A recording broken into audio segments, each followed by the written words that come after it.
think I was quite brainwashed at school. You know, I was brought up I went to a Catholic school, so we were shown lots of kind of videos whenever there's wet weather. And so we'd watch lots of CAFOD videos or things like that. So there's always that kind of, just part of my education, it was always a sense that you give back, I guess. And my parents are very community focused, but very locally. So I think that's had quite a strong influence without even thinking about it. You kind of arrive at a point, you think, why am I doing this when I thought I wanted to be a doctor, say?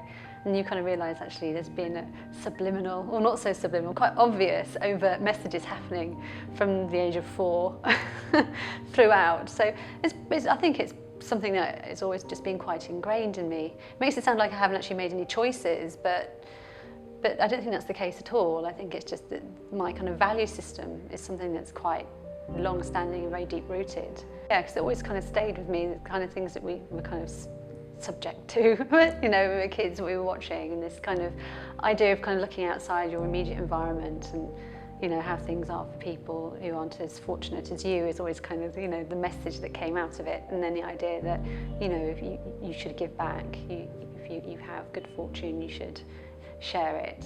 Yeah, I think that's a big part of it.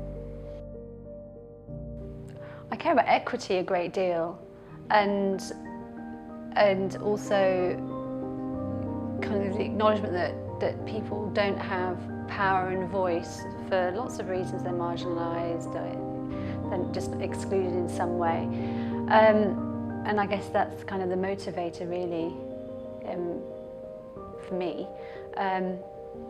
Just thinking that I have certain skills and a level of education that would enable me to actually make a difference or contribute in some way to this kind of sense of, I guess it's social justice. I suppose that's what you'd label it. Yeah, so that's kind of where I am coming from, really. Very much focused on poverty, vulnerability.